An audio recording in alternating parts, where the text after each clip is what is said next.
RLP était à la Japan Days de Périgueux les 27 et 28 septembre dernier.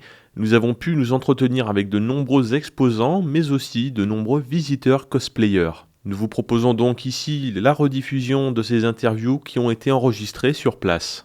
Toujours sur le salon du Japan Days à la filature de Périgueux. On continue nos interviews et Dieu sait qu'on en a fait pas mal aujourd'hui. Et on n'est pas peu fiers de recevoir sur les ondes de Radio Libre en Périgord Loïki qui est mangaka scénariste. Bonjour Loïki. Bonjour. Alors tu vas nous expliquer un petit peu toutes les casquettes que tu as parce que vraisemblablement tu en as plusieurs. Et on est très curieux nous ici sur les ondes de RLP de connaître tes casquettes. Alors j'ai commencé en 2000-2004 en faisant des jeux par rapport à des œuvres littéraires japonaises comme Battle Royale de chez Soleil Édition. Après j'ai travaillé sur une création de jeu sur Liar Game de chez Docomo avant d'être un manga chez Tonkam. Et en 2007 donc, j'avais créé une association qui s'appelait Tomoda, qui veut dire amitié en japonais. J'avais 40 membres. Okay. On faisait mes jeux sur plusieurs salons comme Japan Expo, etc. Mais à force de faire des salons sur des jeux qui ne m'appartenaient pas ou des œuvres qui n'étaient pas à moi, je me suis dit que ce serait bien que je me crée mon propre jeu, ma propre histoire. Et de là est arrivé un événement dont je raconte l'histoire dans OSE, donc c'est assez intéressant. OSE, le manga pour lequel vous êtes ici aujourd'hui. Exactement.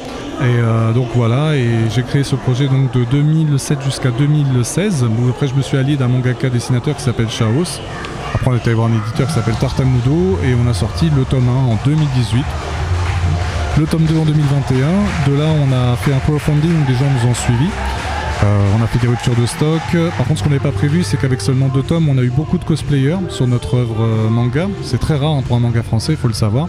On a été cité comme meilleur manga français également par Mamoru Okota, qui a fait Death Note et Naruto Shippuden en animé, à Japan Expo, un dimanche à 18h. Et de là, après, sont arrivées l'association Assos, dont on parlera certainement tout à l'heure, où les fans se sont regroupés eux-mêmes pour prêcher la bonne parole de Oz un peu partout en France et un peu partout dans le monde. D'accord. Alors, qu'est-ce que c'est que Oz ? Alors Oz, si on prend le projet brut, c'est un projet qui rassemble les gens, peu importe les différences, les religions, les classes sociales. J'interviens dans des hôpitaux pour enfants, dans des prisons pour mineurs, associations pour femmes battues, dans des lycées, dans des écoles, etc. etc. Overcome Survival Experience. Et sinon, au projet brut, le manga, c'est un projet en fait de manga qui est interactif. Donc avec Transmédia, avec les jeux qui sortent du manga qui sont dedans, et qui racontent l'histoire de 15 Français qui vont dans un salon un peu comme celui-là, un peu comme la Paris Games Week ou Japan Expo, et ils vont jouer à un jeu avec un casque virtuel qui s'appelle Oz et qui soigne les gens de leur peur. Donc toutes les peurs référencées dans le dictionnaire des phobies, et autres qui ne sont pas déclarées comme les impôts. Ils jouent à ça, et dedans donc il y a des Japonais, des Français, il y a beaucoup de gens différents. Ils sont bloqués dans le jeu, ils ont des épreuves un peu à la Fort Boyard, et après rien ne se passe comme prévu. D'accord. C'est tout. Et il y a des tigres aussi ? Il y a toutes les peurs, donc oui, il y a des tigres, il y a des félins, il y a des dinosaures, il y a certainement vous en mode sosie aussi dedans. Donc voilà, il y a beaucoup de choses conventionnelles et non conventionnelles. Très bien. Et aujourd'hui, l'actualité, alors, c'est laquelle ? Alors aujourd'hui, j'interviens sur ce salon-là comme partenaire du festival et en tant qu'invité, je ne sais pas si c'est prestigieux, mais bon, invité. D'accord, très bien. Consultant également, donc je suis un ami de l'organisateur. J'ai déjà venu à Périgueux, à Périgueux-Casia. On avait déjà fait la première Japan Days de 2023, donc c'était il y a 2 ans. Oui. Et on accompagne Patrice partout parce que du coup, on croit en son projet, en ses valeurs. C'est un salon qui est très riche, vous avez pu le constater par vous-même, très humain. Tout à fait. Et ça mélange toutes les cultures. Et moi, je cherche que des projets où les gens sont simples, où les gens sont ensemble. Pour moi, c'est très important.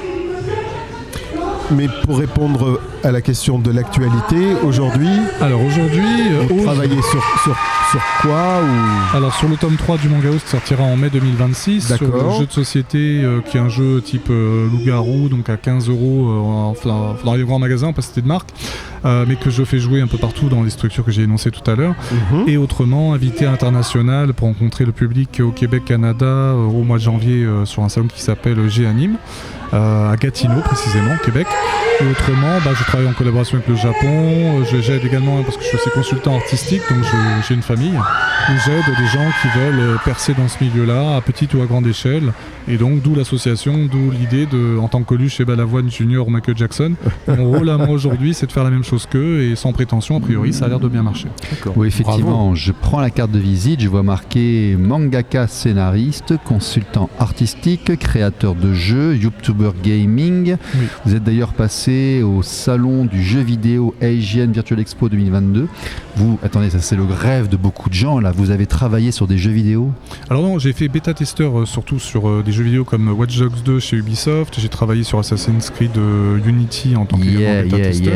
C'est ça, c'est du top ça. C'est pas mal. Après, Ouais. bon, j'ai pu voir l'envers du décor. J'ai des amis qui ont travaillé sur ce projet-là, qui sont des groupes de musique japonais comme Kyria Valkyria, Mhm. qui est un groupe qui a travaillé sur un film de James Cameron, Alita Battle Angel, je sais pas si vous le connaissez. Mhm. Et autrement, Ayami Michel, qui est sur Webedia avec Kayane, Marcus, donc qui fait la voix de mon personnage dans l'histoire. Voilà. D'accord. Donc on a ok. beaucoup de partenaires un peu partout. Bah, c'est bien, on a des Français qui font des trucs, hein, c'est quand même Oui. intéressant, Ah oui, faut c'est- quand même le dire. Ah oui, ça, c'est clair, Voilà. Et Ah je oui. me pose une question, comment on fait pour bien lire ce manga, parce que c'est plus qu'un manga. Donc pour avoir toutes les pour l'apprécier pleinement, comment on fait? Alors déjà, il faut être passionné. Deuxièmement, il faut avoir connu peut-être pour certains le Récréa 2, Club Dorothée. Pour d'autres, si vous On êtes en a très beaucoup moderne. parlé depuis. Ah bon? Oui, ça revient assez. T'as vu, ça revient assez régulièrement, mais hein, parce ouais, que j'ai ça l'impression, marque une génération et je Voire dirais plusieurs, presque. voire plusieurs. Et je pense aussi parce que ça marque aussi l'arrivée beaucoup du manga en France en fait, à cette époque-là quoi. Oui, C'est oui, ce qu'on oui. disait tout à l'heure avec Oui. les dessins animés qui nous étaient proposés. Oui. Aujourd'hui on n'appellerait plus ça des dessins animés, on appellera des mangas. en fait. Absolument. Voilà. Oui, oui.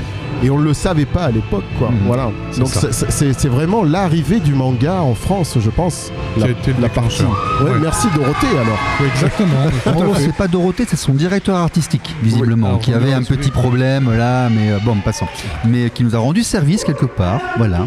Ah, donc là, tu as le manga qui se lit de la gauche vers la droite, c'est ça? Oui, c'est ça. Et donc on peut voir qu'il y a un hommage à Dorothée dedans.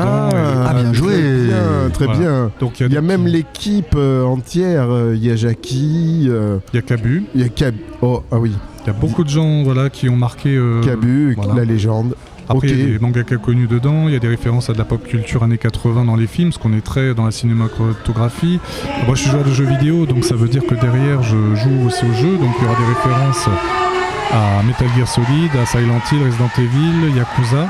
Et dans les mangas, on fera des références à type Akira. Je vois Dorothée, mais ils lui ont retouché le nez. Oui.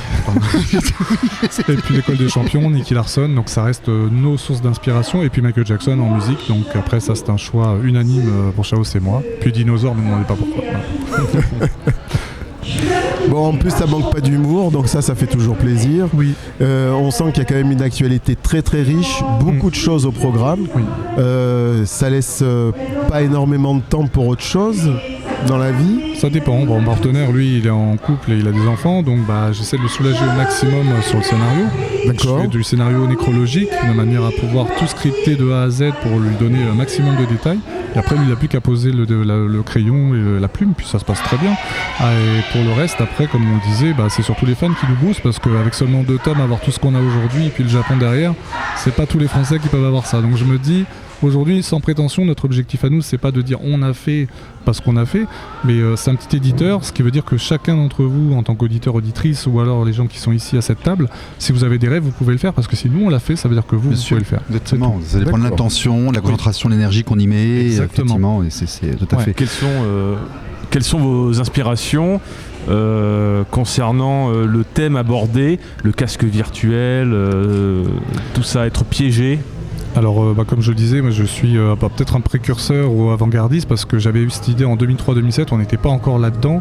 J'avais lu un dictionnaire sur le dictionnaire des phobies qui a été écrit par Didier Rougeron, qui est professeur de l'université à Lyon. Donc, j'ai analysé toutes les phobies des gens et quelques années plus tard, en 2012, à Austerlitz, Salpêtrière ou en Belgique, à Charleroi, ils ont inventé l'hôpital pour soigner les gens par la VR. Voilà. Donc, j'avais déjà inventé ce système bien avant.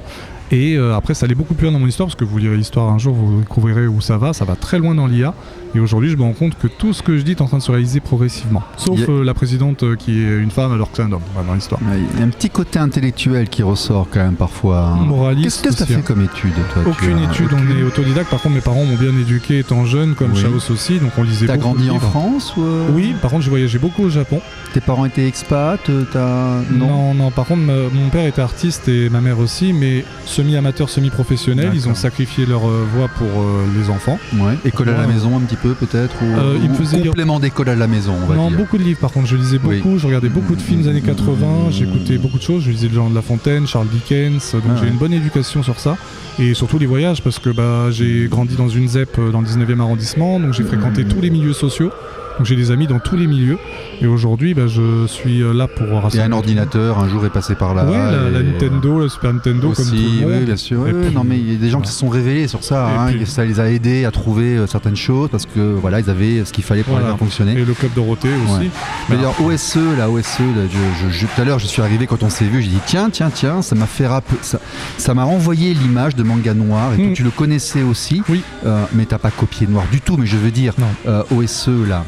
L'univers d'origine et autres, tu t'es reposé sur ce que tu connaissais avant, mais tu as forcément fait des hommages conscients et inconscients à des créateurs avant toi. Alors lesquels? Quels sont les grands créateurs? Je les ai cités tout à l'heure, donc il y a surtout Metal Gear Solid, qui est pour moi un jeu vidéo qui donne une grosse claque au monde, parce qu'on parle de beaucoup de choses dedans. Qu'est-ce qu'il y a d'autre? City Hunter, Nicky Larson, il y a beaucoup d'œuvres, on n'approche pas toutes les citer, il y a Jurassic Park, parce que nous on est un gros fan de dinosaures, et justement ils étaient aussi en avance sur leur temps, parce qu'aujourd'hui on parle de clonage sur le dinosaure. Oui, mais les créateurs... Mais mes créateurs, je peux pas les donner vu que c'est dans l'histoire, donc je peux rien dire. Mais par contre, oui, comme Star Wars qui a été influencé par les films de Kurosawa, entre autres, donc il y a beaucoup de gens. Mais si je devais en citer un seul, c'est Jean de La Fontaine. Pour moi, c'est le plus important. Et d'ailleurs, il est dans le rabat du tome 1. C'est une phrase qui dit et qui aide tout le monde, c'est aide-toi et le ciel t'aidera. Apprendre comme vous le voulez. Pour moi, ça m'a beaucoup servi dans la vie. Et aujourd'hui, je suis un exemple vivant. Donc ça veut dire que francisation du manga, Voyageurs de La Fontaine. Ou Club Dorothée. Voilà.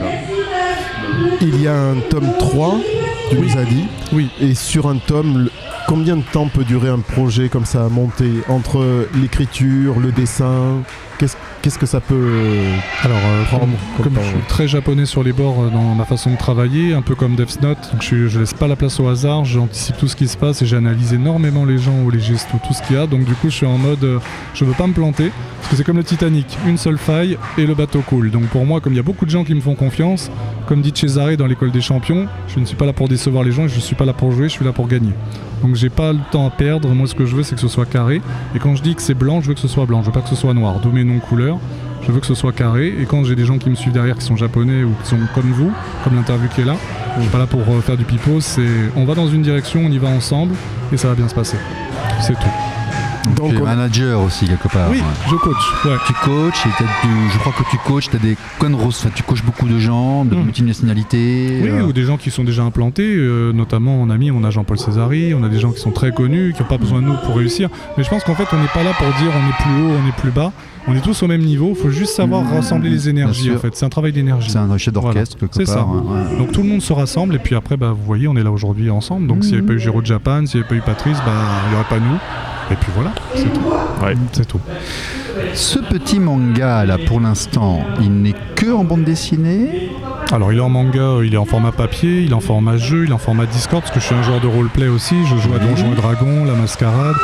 Donc j'ai beaucoup de bases. J'ai une grosse perche qui arrive juste après. Vas-y, continue là. Les livres dont on est le héros de Steve Jackson, Ian Livingstone. Je joue énormément sur du JDR et je fais du GN aussi, donc tout ce qui est grandeur nature. Et les petites images qui bougent là bientôt ou pas? Ça pourrait être bien, mais on me demande 3600 pages si c'est là où tu veux aller. Voilà. Oui, là où je veux aller, c'est que tu sais qu'il y a les mangas qui après deviennent animés et les animés successful après finissent au cinéma. Tout à fait. Tu vois, c'est la roi royale ensuite lorsque ça décolle. Tout à fait. Alors on a envoyé notre script sur des structures comme Netflix, etc. Mais pour moi, je pense que c'est un peu trop prématuré. Avant de vouloir construire une ville, d'abord on va construire une maison. Avant de faire le film, il faut faire le manga déjà. Oui, exactement. Mais là, on a une base. Pour moi, elle est propre, elle est solide. Mais je suis quelqu'un qui aime bien finir ce que je fais avant d'aller au Il y a combien d'images là? Il y a de 256 pages à peu près, ce qui fait beaucoup de travail. Donc pour répondre à la question dont j'ai eu tout à l'heure sur la quantité et la durabilité, c'est entre 1 an à 2 ans ou 3 ans selon ce qu'il y a à dire.